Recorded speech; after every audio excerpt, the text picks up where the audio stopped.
All right, well, stick that in your corn pipe and just smoke it. After the president shucks plans for a new Keystone pipeline from Canada, at least one governor is pointing the finger directly at the Cornhusker state.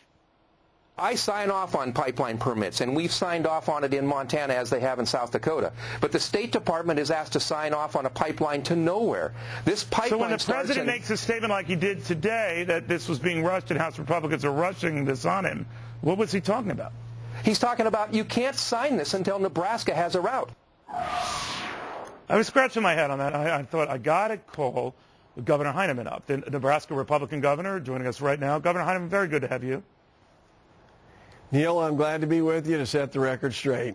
What is it? What happened? He's blaming you. He's blaming at least officials in your state not getting their act together where this thing would go, should go. You tell me. Okay, first of all, I like Governor Schweitzer, but the fact of the matter is he's protecting his Democrat buddy, President Barack Obama. We ought to put party politics aside, do what's best for America. The president should have said yesterday, I approved the pipeline. TransCanada was perfectly willing to begin construction at the northern border of our country and the southern, headed towards Nebraska. There are 3 states above us and below us that they would have to construct the pipeline before they get to Nebraska, while we conclude a final supplemental environmental impact statement on a route that we are confident will be approved. But he said you hadn't done that. No, here's where I want to be clear, sir. He said you hadn't done that. Because you hadn't done that, it had to be kicked back to Washington because it's not considered a finished plan. Nebraska isn't done with its plan.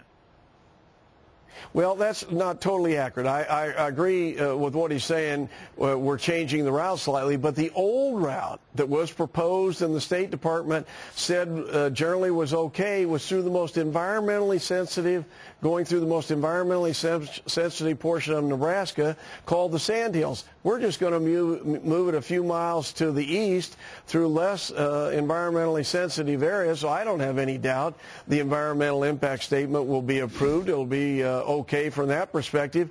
This is what we normally call out here in the Midwest, use a little common sense, approve the route, continue to move forward above and below us, and by the time they get to Nebraska, we'll have our part done. All right, you're much more tuned to what's going on in your neck of the woods than I am, sir, but I think how I read this and my layman's sort of assessment analogy here would be like when you're going to a closing and your lawyer's telling you, closing at home, you're not going to have any problems, everything's approved, we got all the forms here, but it turns out when you get there, you don't have your check for the lawyer, you don't have your check for the realtor, you don't have your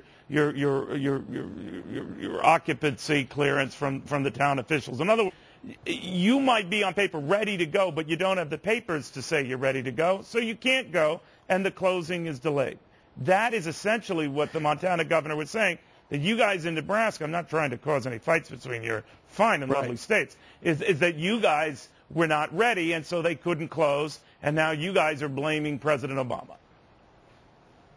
Well, that's not entirely accurate, because the fact of the matter, we had a route going through the environmentally sensitive part of Nebraska that was okay with the State Department. So this is one time where I think, I understand what you're saying.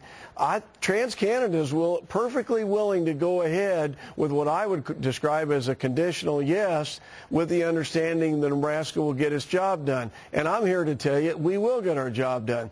I think Governor Schweitzer said he'd bet $100 the president's going to approve it. I'll bet him $100 that Nebraska will get its job done. So let's get moving. Let's put American jobs first.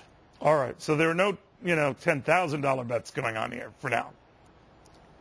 I'm going to avoid that one, but I'll be glad to take Brian's $100 if he'd like to bet me. All right. Or one of those ties. All right. Governor Heineman, thank you very, very much. Good having you. Thank you. Meanwhile,